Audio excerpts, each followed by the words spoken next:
kabisa. Yesu. Kabisa. Wewe ni Galilaya. Turabera umwanya.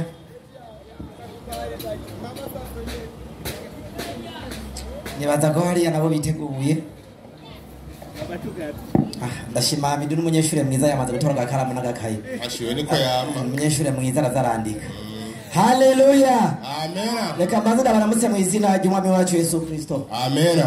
Ikigwa cy'uyu munsi ni ikigwa gishasha. Kiravuga ngo twisunze Qur'ani igice cya 4. Nuvuga surati Nisa umurongo wa 82. Mbega uyu murongo woba ari ukuri cyanye si ukuri? Mbega uwo murongo uvuga ngo iki? Mwarimu banzusomere aho musomyi mwiza. 4:82. Havuga ngo iki? Qur'ani iravuga iti Changamka.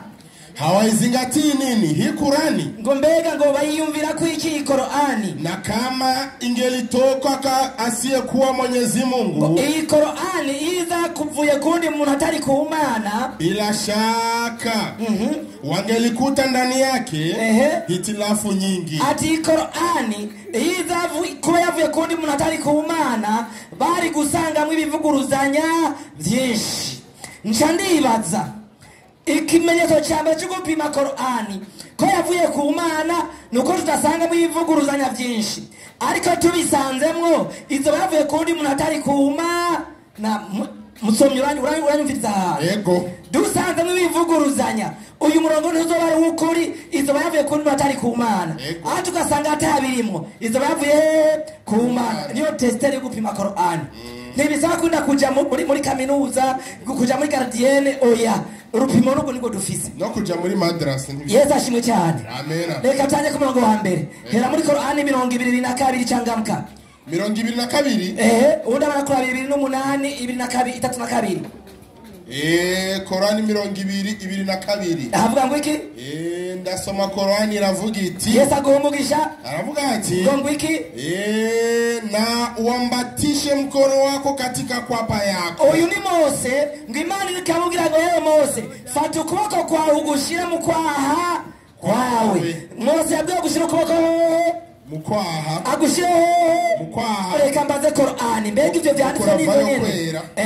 Genda 28:32 Changamka. 28:32 Qur'ani. Zani vyanditswe? Iravuga iti ngo iki? Ingiza mkono wako kwenye mfuko wako wapi? Misani ya kanzu yako. Aha mbere hatubwiye ngo Mose yabwiye gushira ukuboko kuri mukwaha. Kabiri yavuze ngo ashira ukuboko mu mfuko wiki wikanzu. Iyi mirongo iravuguruzanya ntivuguruzanya? Iravuguruzanya. Niba mirongo iki yavuguruzanya Qur'ani yavuye ikibazo cya mbere bacishure Change baze kutubwira ko mukwaha ariwo mufuko w'ikanzu. Baza kwitubwira barabivuga. Ikibazo cya mbere tubandanye tubasuzume.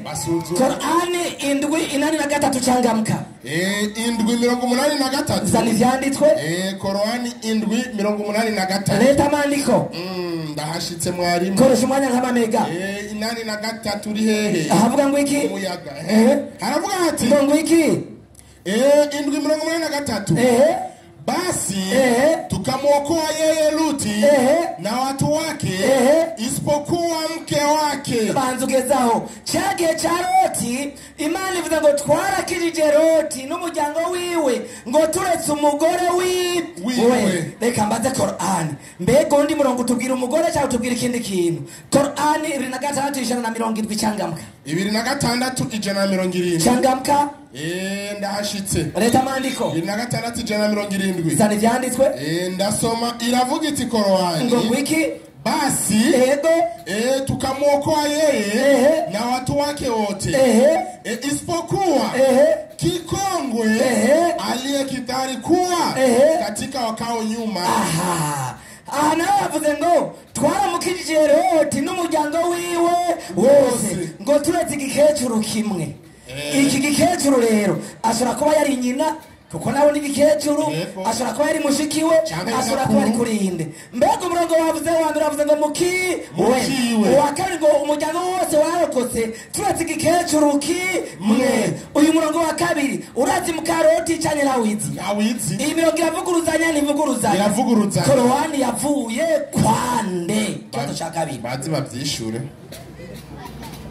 ibibazo bingahe bibiri ndabonye ko icya gatatu cyane niba bavuga yuko ico gikecuru yari mukaroti korowani yarananiwe kumuvuga izina reka twibande ko ibikecuru n'ibyinshi ariko ari mushikiwe canke nyina canke nyinabo canke nyinakuru twibandanirize yego tubandanye korowani 19 17 cangamka 17 zani vyanditswe haravuga hati nabashitse mwarimu ngo ngwiki na akaweka pazia kujikinga nao tukampelekea muhuisha shari yetu Jibril akajimilitisha kwake kwa sura ya binadamu aliyekamili. Komeza. Mariamu akasema hakika mimi najikinga kwa Mwenyezi Mungu mwingi wa rehema. Banzukezaho Korani vuze ngo twamurungikiye umumarayika wacu ngo ari we muhemu yera akaba ari Gaburiyeli. Siriko ndajayo ngo muhemu yera ni Gaburiyeli uko bwa Korowani. Siriko ndaja kubisigura siho ndiko ndarondera. Mugoko wajubiye ngo hagiye umumarayika umwe kwa Mariya hagiye umumarayika umwe. Reka mbaze Korani ni umwe canke ni benshi? Korani 3:45 3:45 Changamka haravuga ati havuga ngo iki haravuga ati ngo iki kumbukeni waliposema malaika. Kwa niuka chaki haba malaika bavuga ngo ngwiki ewe Maria Mwenyezi Mungu anakupa habari njema za kumzaa mtoto bila ya mme bali kwa kutamkwa. Banzugezaho nahogezaho Korani 3:5 hatwa muri yuke chagi haba malaika babwira Maria n'umumarayika umwe canke benshi ahambe hatubwiye benshi canke umwe ahambe hatubwiye umwe aho naho ngo ni benshi ngo ukuri nuwuhe kwa Maria hage abamarayika banga nimba Korani yivuguruje yavuye kwa nze kuza kutubwira ndamwongere Korani 2:38 Changamka Korani 2:36 Changamka gushaka ku 3:8 Okay haravuga ati ngo iki 3:6 haravuga ati ngo iki lakini Shetani yule ibilisi adui yao aliwatelezesha wote wawili wakalifu koresha sobanura ya baruani yo baruani bari ukoresha ego 3:36 Changamka 3:36 havuga ngo iki ndasoma haravuga ati 3:6 zani vyanditswe hageze mwarimu ngo iki haravuga ngo iki lakini Shetani aliwatelezesha hao wawili ati Satani yarabachimuje babandi bangahe babiri bandanya akawatoa katika waliokuwamo abakuraho bari na tukasema shafuwa ngo iki shukeni nanyi ni maadui nyinyi kwa nyinyi banzugezaho ngo Shetani yarabahenze Adamu na Eva bakora icyaha baracumura shatsabiruka nabo ati yaba Shetani na Adamu na Eva mwese manuka ngo bari mwijuru mwese koroka muzobabanzi kuba nsi aho tubwiye ko Shetani yakorowe amaze kubahenda bavuze reka ndabahandi mbega Shetani yakorowe amaze kubahenda cyangwa yakorowe ryari genda 7:12 inyere baruani 7:12 zali vyanditswe 7:12 haravuga ati havuga ngo iki Mwenyezi Mungu akasema nini kilichokuzuia kumsujudia nilipokuamrisha? Akasema mimi ni bora kuliko yeye. Umeniumba kwa moto naye ameumbwa kwa udongo. Teremka 13 akasema basi teremka kutoka humo. Haikufai kufanya kiburi humo. Banzogezaho nawogezaho Yesu ashimwe cyane. Qur'ani iravuga mu cyarabu ngo ayizkurna lil malaikati isjudu li Adam fasajadu illa iblis. Ngo nibuke cyage twabwira abamarayika bunamire Adamu baranga kumunamira yamaze kure kuremwa ngo yaze kunama acagira ubwibone turamwirukana tumukura mwijuru ati guhera ubwenge ubaye ikivume. Aha mbere hatubwiye ngo shetani yakorowe amaze kubahe kubacumuza. Aha kabiri hatubwiye ngo yakorowe baheje kuremwa. Hanyuma nimba yakorowe amaze kuremwa, ahandi ngo yakorowe amaze kubacumuza. Shetani yakorowe ryari? Korani yavuye kwa nde? Biboneka ko na korona atavyizi neza, iracitiranya navyo nyene. Bino bintu iravyitiranya.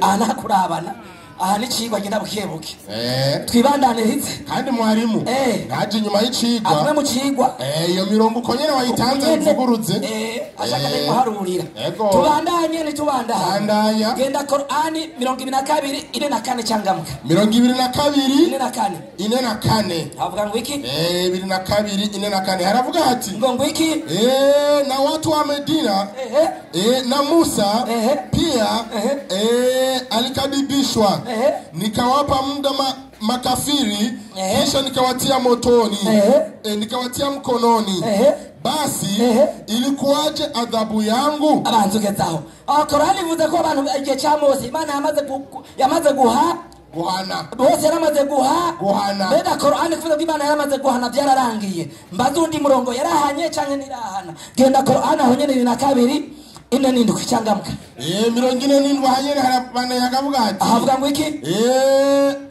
haravuga ati nawana kuhimiza ulete adhabu lakini Mwenyezi Mungu atavunja ahadi yake aliyoweka ya kuwa adhabu ya kweli itakuwa ahera. Nzikezaho ngo Imana ngo bagumava ngo Imana ni nyarutse ibihano ngo mu byukuri ibihano by'Imana nije ku munsi w'imperu ahandi hatwe ngo Imana yaramaze guhana ahandi ngo Imana ntiraha hagati y'umurongo uvuga ko Imana itarahana niyo umurongo tubwira ko Imana yamaze guhana umurongo kuri nuwu Qur'ani ko yivuguruza yavuye kwa nde? Ndamwongere aho zazananye Tora Qur'ani tukufu the Holy Quran genda aba Qur'ani sura 13 ubundi barakurabira Barwani 13 ubundi Barwani sura 13 nyene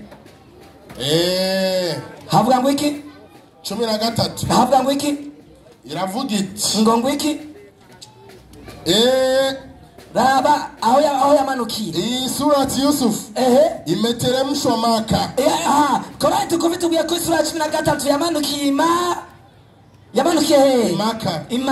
gara mu yindi Qur'ani yamanukiye imeteremka Madina Qur'ani tukuvitubiye ko surati Yusuf yurukiye Maka Qur'ani Barwani tubwira ati ishwi wareshe yurukiye Madina nimba Qur'ani tabesha iyi sura hagati ya Maka na Madina yurukiye izi Qur'ani zibiri yivuga kuri niyi ko zivuguruzwa zavuye kwa nde? Ndamwongere indwi na gatandatu Qur'ani tukufu iyo nyene udabara kuri Barwani 76 havuga ngo iki yamanukiye 76 changamka reka tuyirabe 76 zalivyanditse ya 76 ivuga ngo iki imeteremshwa Maka Qur'ani tukufu tubwira ngiyo sura yamanukiye Maka Barwani nawe sura yamanukiye imeteremka Madina Barwani yo sura yamanukiye Madina mutukufu yamanukiye Maka hagati ya Maka na Madina yo sura yamanukiye Qur'ani ko irikiri ivuguruza yonyene yavuye kwa nde? Kuko ntiyavuye ku Mana. Twaza kuhabereka nimutahazana ariko nibatakwaza ko hatubwira barahavuga reka twibandanirize Qur'ani 6 kane changamka 6 kangahe mwarimu 7 Tora Abdallah Farsi 6 ubundi barakurabira the Holy Quran 6 kangahe mwarimu 374 74 haravuga hati nakumbukeni Ibrahimu alipomwambia baba yake Azar. Qur'ani tubwiye ngo se Abrahamu yitwa Azari. Qur'ani yambere tubwiye ngo se Abrahamu yitwa Azari. Qur'ani yakabiri tubwiye ko yitwa ngo iki Changamka ho 75 gatandatu muri maherezo 6 75 Qur'ani tukufu haravuga hati haravuga hati uburara muri mayunga wonyene baraba muri mayunga nabo bararaba we bandanya wonyene haravuga hati ngo iki baba neno hili pia lina maana hizi babu ndugu wa baba ngo Azari ngo hakuwa baba mzazi wa nabii Ibrahim. Nuva Qur'ani yakabira hakanye ngo Azari sise wa Abrahamu nise wa ninde bali alikuwa ndugu wa baba yake lakini katika siku za mwisho za maisha yake endelea nabii Ibrahimu alipojenga Kaaba pamoja na wanao Israeli alimwombea walidi baba yake baba mzazi wake. Iko tubwiye ngo se wa Abrahamu yitwa walidi yitwa walidi. Qur'ani ya Abdul Farsi yatubwiye ngo yitwa Azar. Kambazundi mayunga nawe mbega mayunga se Abrahamu yitwa nde Changamka nyene muri maelezo 6 amajana 390 amajana 390 sana 390 Changamka haravuga hati ngo iki kwa hiyo baba mzazi wa nabii Ibrahimu ni Taharaka. Nani? Taharaka. Qur'ani tubwiye ngo se Abrahamu ni Taharaka. Iyindi atubwiye ngo ni Azari. Iyindi tubwiye ngo ni Walidi. Nimba neza Qur'ani zi Abrahamu neza wariwe. Se wiwe ukuri muri aba batatu. Uwavyaye Abrahamu ni nde. Qur'ani zivuguruzanya Qur'ani yavuye kwa nde. Abrahamu bangahe? Batatu. Umwe mwene Azari, undi mwene Walidi, undi mwene Taharaka. Bangahe? Batatu. Twibandaniritse. Hasike notine. Genda Qur'ani 6 Changamka. Qur'ani 29 gatandatu. Unda bararaba muri Barwani 4:7. 29 havuga ngo iki nahageze haravuga ati ngo iki na anayejitahidi bila shaka anajitahidi kwa ajili ya maslaha ya nafsi yake. Kwa hakika Mwenyezi Mungu si muhitaji wa walimwengu. Umviza Qur'ani tubwiye ngo ugira kigora kagira kubw'umuhemu yiwe cyangwa umutima wiwe ngo Imana nikeneye abari mwisi ntakibakeneye ko zikwavuze reka mbaze Barwani Imana koko ni kwibandanye mvuga cyangwa risubirako 4:7 Changamka Barwani 4:7 havuga ngo iki enyi mlioamini yebwe mw'abayisilamu mwe enyi mlioamini yebwe mw'abayisilamu mwe mkimnusuru Mwenyezi Mungu tansurullah naye atakunusuru yansurukum ngo nimwaramuka mutabaye Allah nawe azobatabara nuvuga muri Qur'ani tubwira ko Allah keneye ko bamutabara ahandi nawe yavuze ngo nakeneye ko bamutabara umurongo w'ukuri nubuhe mwarimu mana y'abayisilamu ngo bayitabara ikeneye ko bayitabara ni Barwani kirabitubwiye ni ntaho nikora ariko muri birivuga ngo ntabwo mpamagara ndakwitaba ndakwereka ibigize gute haleluya amen haleluya amen ahiko no marushu uzuyambaze izokwitaba izoseruka kuko niyo nyingo Yesu ashimwe cyane Yesu ngo arushe n'abaremewe nimuze kuri jewe ndabaruhura ariko Imana ya Qur'ani ngo nimwantabara naje nzobatabara yari nise kurungurane nise kurungira gute katwibandanirize tugere muri Qur'ani 9:6 atwa niwe turangije tugere muri Qur'ani 2:6 Changamka Qur'ani 2:30 mwarimu kwera umwanya ugiye kandangize muri Mayunga paji amajana 782 kabariho ndangiriza amajana 782 abariho ndangiriza amajana 782 ego reka tuharabe ahavuga ngo iki amajana 782 leta mandiko aravuga ati ngo iki amesema mwana Aisha uyu Aisha numugore wa Muhammad ariko aravyivugira kusoma ndire gatoya Aisha gusanga ataho bazi ne Aisha numugore w'inkundwakazi wa Muhammad yarongoye ari inkundwakazi afite imyaka 3 n'afise imyaka 54 bandanya yavuze ngo iki mwana Aisha amesema mwana Aisha kusoma Aisha yavuze ngo kusoma Qur'ani ina hadhani la sairani ni makosa kusoma Qur'ani mugore ngo na makosa ni makosa ya uandishi yae mkuandika muri Qur'ani barihenze akasema acharavuga ngo Uthman bin Affan ati Uthman bin Affan chake yandika Qur'ani katika msaafu kuna makosa yavuze ati muri Qur'ani huzemo makosa gusa watarekebisha Waarabu kwa lugha yao Waarabu bendeyo bazoyikosoa makosa bayakuremo nimba Qur'ani yuziye makosa gusa yavuye kwa nde mwabye sabamira umugisha amena gatumukomera amashumi yigisha tumukomera amashifurema ashite kumugaragaro ishigwa mushishikare mwumviriza Omar ashike ngaha amusomere anamwigisha naam tafadhali mashukura al-maqjul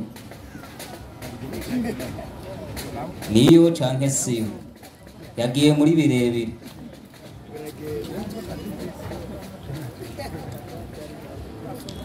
نعم بعد أعوذ بالله من الشيطان الرجيم بسم الله الرحمن الرحيم الحمد لله رب العالمين الحمد لله الذي هدانا الإسلام والحمد لله الذي هدانا الإيمان وما كنا لنهتدي لولا أن هدانا الله والصلاة والسلام على أشرف الأنبياء والمرسلين مصطفى محمد صلى الله عليه وسلم لقد شمروا الله سبحانه وتعالى wewe yadushikanye ngaha kongera duha ubuislamu ni nawe yanaduhezagije kandi imani ni beshi baba y'abayisilamu barabita kubera yuko bararose ubuislamu ariko ntibahawe imani kabisa kubera Allah duhaye ubuislamu yongera duhana imani naham umva bararose ubuislamu babura imani barabutaye nuko bimeze reka rero dukosore amwe mu majambo Yosua avugiye ngaha kosora mwari yuko ngo Qur'ani igira gute ivuguruzanya ikibazo no kudatahura naam Qur'ani ti afala yatadabbaluna al-Qur'an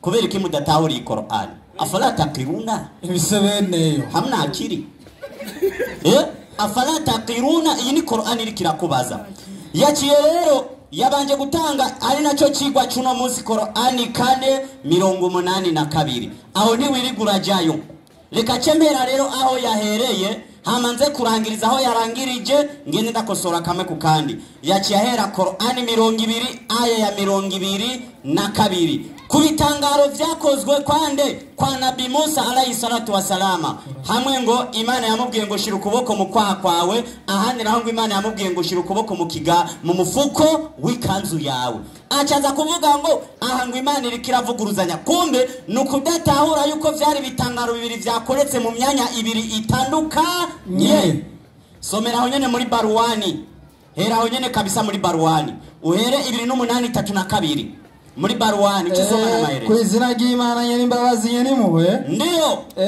2:8-32 2:8-32 tumukosore kabisa haragira ati ndiyo ingiza mkono wako kwenye mfuko wako ati ingiza ukuboko kwawe mu mufuko utatoka mweupe pasipo ndiyo pasipo na ubaya bana ukuboko kwawe kuza kuvayo atangorane nimwe bandanya najiambatishe mkono wako ndiyo ukihisi hofu kweli kabisa amaherezo rero maherezo kugira tahure ti mbege igicari gitangaro ca mbere canke cari gitangaro ca kabiri inasema hivi ndiyo na uingize mkono wako kwenye uwazi ndiyo wa nguo yako utatoka weupe kweli kabisa bila ya ila wala maradhi ndiyo najiambitishe mkono wako ndiyo ubavuni mwako katika nguo ukiwa na hofu kweli kabisa wala ndiyo usishituke kweli kwa kuona fimbo imekuwa nyoka na wewe utangarirwa kubona inkoni yawe icitse inzoka bandanya na kuona mkono wako umekuwa mweupe kandi niwaza kubona ukuboko kwawe kubaye kwera derere kwani ni ujiza hii miwili ati rero kubera ibi bitangaro bingahe bibiri inatokana na Mwenyezi Mungu ati ibi bitangaro vyawe bibiri bivuye kwande kuhora Imana rugira byose. Kumbe cya gitangaro cya mbere cyo gushatishira ukuboko mu kwaha, ikindi naco tishira ukuboko mu ikanzu, mu mfuko w'ikanzu yawe, n'ibitangaro bibiri bitandukanye. Ariko kugutahura kuwe guke kwa Qur'ani, nk'uko Qur'ani yabivuze ati afala yatadabaruna al-Qur'an, ati kubera iki mudutahura Qur'ani. Nawe rero byaramunaniye gutahura, ndo maana katoka kwenye Uislamu, byamunaniye gucanganura. Acharagenda ubugira kabiri acatanga Qur'ani 7:38, naho ndamukosorereyo. Soma hiyo. Kwizina ry'Imana nyene imbabazi nyene muwe. Ndiyo. 7:38. 83. 7:83. Kweli. Aragira ati. Ndiyo. Maze turamurokora ndiyo n'abantu biwe. Ati uyu ni Nabii Luti alayhi salatu wasalam. Ati rero Luti turamurokora n'abantu biwe. Ndiyo kiretse umugore wiwe uko yari mu bayogejwe. Ati kiretse umugore wiwe kubera yari mu bayogejwe. Aha rero hari umugore we yatwawe n'umwuzure. Ubu ni wari karavugwa kubera yabaye umuhakanyi. Bandanya wumve yaciye atanga iyindi aya iboneka muri 2:670. Naho ndakwereke 2:670. umugore we yatwawe n'umwuzure, ubu yari mu bayogejwe. Bandanya 2:670 haragira ati. Ndiyo alipomwambia baba yake na kaume yake. Ndiyo manabudu nini. Ati gihe yamubwira hamwe na se wiwe aramubwira ati mwebwe mbega musengande. Wakasema bacha baravuga bati tunaabudu masanamu. Ati twebwe dusenga ibigirwamana daima. Ndiyo tunanyenyekea. Kweli kabisa. Bandanya, fanya haraka. Akasema ndiyo je yanakusikieni mnapoyaita. Ndiyo yanakufanyeni ao. Ati mbega ivyo muriko murahamagara birabumva canke bibafasha iki? Bandanya. Yanakuduruni canke bibagira iki? Wakasema bacha baravuga bati bali tumewakuta baba zetu. Ati rero twebwe twasanze abatama bacu wakifanya hivyo. Twasanze abatama bacu bakora ivyo nyene. Acaza kwerekana yuko ngoya ngo ngaha hasigaye uwundi mukecuru ashaje cyane. Uyu mukecuru ari karavugwa atandukanye n'umugore wiwe. Mukaroti yatwawe niki? Yarahitamwe acika inkingi yiki y'umunyu. Ubu nawe ari karavugwa ngaha. Ariko aravugwa ngaho umukecuru wundi yasigaye. Soma muri Maherezo uca umubona uwariwe. Maherezo ndiyo 6:70. 2:6. Fanya haraka ndamukosore. Aba bantu babiri baratandukanye. Uwavuzwe hejuru nuri karavugwa mu yindi aya n'abantu babiri bagize gute batandukanye. Nam yari yavuze 2:6 aya 170. 2:6 170. Ndamukosorera hakabisa. Yaciye akurikiza ibijyanye na mpwemu yera marayika, ngo havuzwe abamarayika benshi, ngo hanaho havuzwe umumarayika umwe. Naho nyene ndaje. Sawa kabisa. Basi ndiyo tukamwokoa yeye. Ndiyo na hali zake zote. Tucha turamurokora wewe hamwe nabo mu muryango wiwe bose. Isipokuwa kikongwe kiretse umutamakazi umwe katika waliokaa nyuma. Ebana ngo harokotse umutamakazi umwe mu bantu bari inyuma yo mu muryango wiwe. None aha wewe ucuvuga yuko itandukaniro riri hehe? Oya, itandukaniro wucuriza nahe. Hariho umugore wiwe. Umugore we ntiyari mu muryango wiwe. Hariho uwo mu muryango wiwe ari we mugore wiwe. Ubu ngo ari mu bantu bayogejwe kubera iki yacitse inkingi yiki y'umunyu. Haca haba n'undi w'inyuma yo mu muryango. Aba bantu we wumva ari bamwe. None kumva Qur'ani iravuguruzanya n'abantu babiri, umwe ni wo mu muryango, ubundi ni wahehe inyuma y'umuryango. We wumva bisa? Nibisa. Acagenda muri Qur'ani 19:17 aje kwerekana ibijanye na marayika Gabriel, ngo Qur'ani ngo yavuze ngo haje ngo umumarayika, ngo hani ngo haza ngo abamarayika. Soma hiyo 19:17. 19:17. Ayarashatse sawa. Ayarashatse kuvuga ngo ayarashatse kwerekana yuko mpwemu yera ari umumarayika nde Gabriel. Kandi nivyo ntiwabeshe. Reka rece tugenda chenda kwereka kwa liwe Gabrieli nyene ngaho. Soma. Inasema ndio na akaweka pazia kujikinga nao. Kweli kabisa, ngwache shira urukuta mukwirinda nabo. Ndio ukamupelekea roho wetu ngo duca tumurungikira mpwemu wacu akijifananisha kwake sawa sawa na mtu, ngo yaje yishushanya sawa sawa cyo kimwe n'iki n'umuntu. Marayika yabonekera intumwa mu buryo butandukanye. Hari aho marayika yaboneka ari nk'umuntu, hari n'ahandi yaboneka mu ishusho y'igikoko, hari n'abandi yaboneka mu ishusho y'umumarayika yiwe bwite. Ivyo navyo ni waza ndaza kubikwereka muri urumuri Qur'ani. Hari aho marayika yaza mu ishusho yiwe cyangwa akaza mu ishusho y'umuntu bivanye ni hari. Kwa Mose ntiyabonetse mu nkingi y'umuriro. Kwa Mose haje gisaka gitemuka, uyu no marayika naje kuganira nande na Mose amuzaniye amabwirizwa ku musozi Sinai, acaza mu gisaka gitemuka umuriro. Aha naho ngo yaje mu ishusho y'iki y'umuntu. Sawa kabisa. Acarabandanya acagenda muri Qur'ani 3:45 avuga hati aha naho ngo haje abamarayika benshi. Soma hiyo 3:45 3:45. Ikibazo je nasanze ari mu mutwe. 3:45 inasema mwalimu, ndio na pale malaika waliposema ngo nigihe abamarayika bavuga bati, acaza kwerekana ngo aha havuze abamarayika benshi baje kuri Mariya. Ngo ariko hajya ngo haje umumarayika umwe ngo acaza mu ishusho y'iki y'umuntu. Acaza kwerekana ko Qur'ani iri kiravuguruzanya kuba yavuze ngo haje umumarayika umwe, aha naho ngo haje abamarayika benshi. Kibazo cyasanga ni mu mutwe. Impamvu kibazo ari mu mutwe, uno munsi bivanye n'umuntu ugiye kubonana nawe, urafise uburenganzira bwo kuvuga ati narinje kukubarira cyangwa ati twagira tukumenye she. Iyi ni imvugo bita vudo politesse. Uri professeur kwe diplome yawe no kuyicunguza neza. Imvugo bita vudo politesse ni imvugo y'icubahiro. Shobora kugenda kwa mustanteri ndi umwe nawe nyene namusanze mu biro ari wenyene nkamubwira ati banyakubahwa twagira tubamenye cyane twagira tubasabe ari umwe nanje mu biro ndi umwe. Ikibazo ni hehe mu mutwe. Nigishe sawa yanazosubira. Acarabandanya acagenda Qur'ani 2:3-6-8 2:3-6-8 Soma. Haragira hati ndio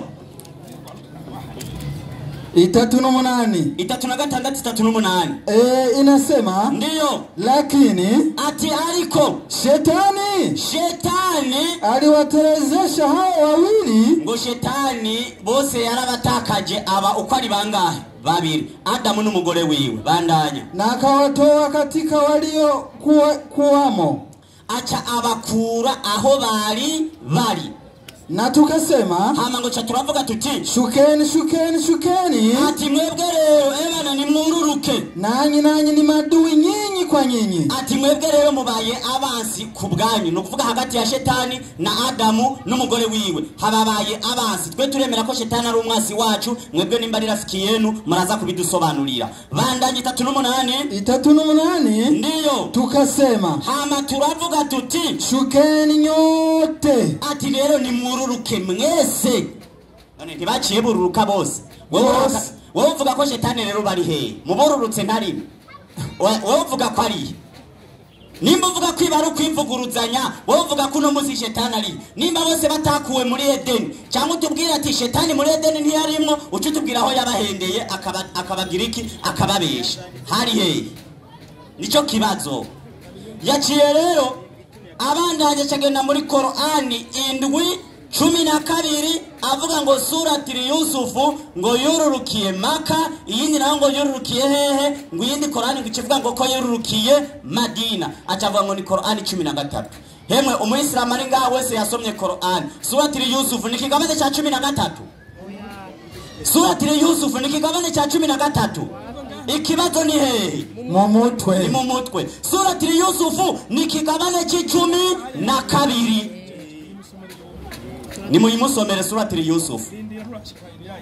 7:12 ndio inasema ivuga ngwiki Mwenyezi Mungu akasema, Imana rero iravuga iti, nini kilichokuziwia kumsujudia nilipo kumwamurisha? ati nigiki cyakubujije kumwubamira Adamu igihe nagutegeka? Akasema, era ngo shetani aravuga ati, mimi ni bora kuliko yeye. Ati jewe ndi mwiza gusumba wewe, ndiyo umeniumba kwa moto. Ati rero jewe uri shetani ari kalishura Imana, ati jewe wandemye mu muriro, naye ndiyo umemuumba kwa udongo. Ati Adamu wamuremye mu vyondo. None ikibazo gahimi aha mwibi bintu mwizi aya zibiri yatanze, mwebwe mwumva ivuguruzanya riri hehe? Ntari hari. Ku muntu afise ubwenge bukora neza, aha mwumva kuvuguruzanya kuri hehe? Pastor natahura Qur'an. Nani yuzigera utahu? Nivyo ukunda. Niyo mpamvu wavuye mu Buislamu. Wala ivyara kuchana. 13 napo inasema, ndiyo akasema, aravuga ati, basi ati kurubwo teremuka kutoka humo, ati rero ururuka kuva ngaho, haikufari kufanya kiburi humo. Ati wewe rero ni vya bikwiye kugira ubwibone ngaha. Maelezo sasa, ndiyo inaendelea inasema hivi, kweli Mwenyezi Mungu alimpa kwa inda yake, ndiyo na kiburi chake kwa kumfukuza. Ati rero shetani kubera ubwibone bwiwe Imana yaciye imwirukana, na akamfukuza katika makao ya utukufu wake. Ati rero Imana yaciye imwirukana mu kibanza cy'ubweranda bwiwe. None ikibazo kiri imwe yavuze yuko shetani na Adamu n'umugore we bagize gute birukanywe. No ngaha naho ivuze yuko shetani nawe yagize gute yirukanywe. Ariko haravugwa ku ruhande rwa shetani ubwiwe, mu yindi aya bavuzwe bose. Essentiel nuko bose bavuye he muri ijoro, bose bakagira gute bakirukanwa. Aho wumva ari kuvuguruzanya. Oya nukuri kibazo ni mu mutwe. Iki kijanye na Qur'an na surati Yusuf sinirirwa ndajanye. Iki cyaheze, iki cyatahuritse. Acagenda muri Qur'an 22:44 tugire ningoga. 24 ndiyo. Qur'an 24:44 ndiyo. Inasema mwarimu, fanya haraka. 24:44 kweli inasema hivi, Mwenyezi Mungu ndiyo hubadilisha usiku na mchana. Ati Imana rero niranyuranya ijoro n'umutaga. Hakika katika hayo, ati rero muri ivyo yapo mazingatio kwa nyenye kuona. Ati harimo gutahura ku bantu babona. Na Mwenyezi Mungu ameumba kila kinyama, ati uhoraho rero yararemye buri gikoko kutokana na maji. Ati bivanye n'iki? N'amazi. Acha asoma Qur'ani 22:47 kugira ngo yerekane itandukaniro. Fanya haraka. Asha nagukurikiranye.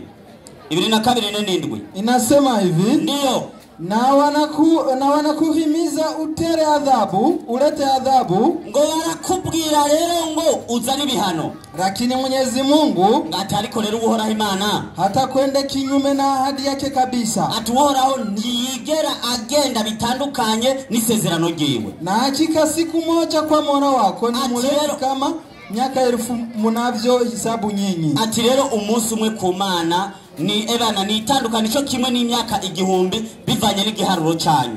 Era kugira twihute je ntasi numva ikintu yashatse kuvuga. Nari itandukano nari toya rihari. Yaciye agenda umwanya ugiye guhera, hasigaye iminota 3.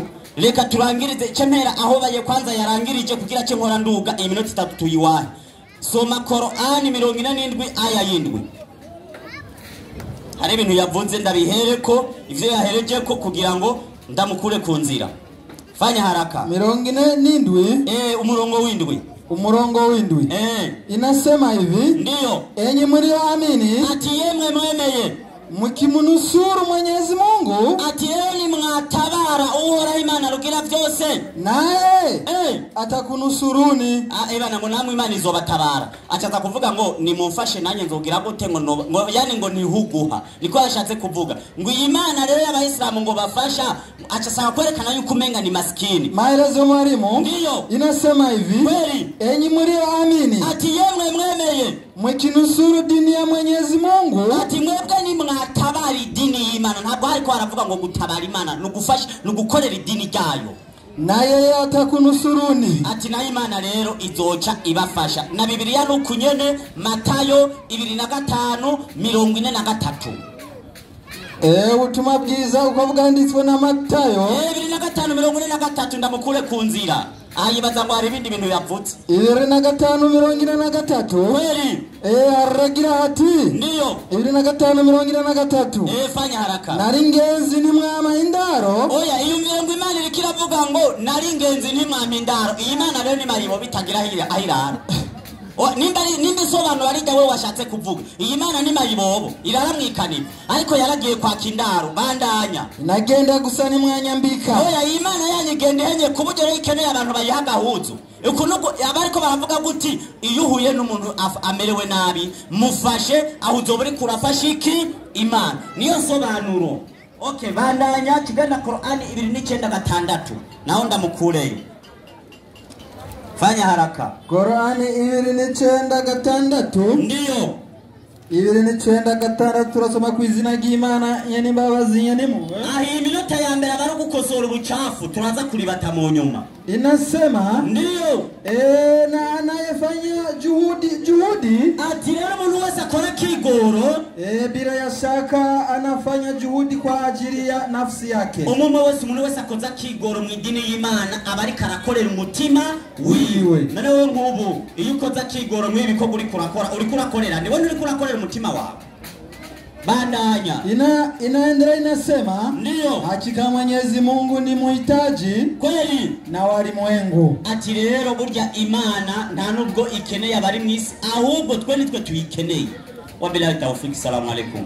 Wa alaikum salam wa rahmatullahi wa barakatuh. Jembo na wasafishije kabisa.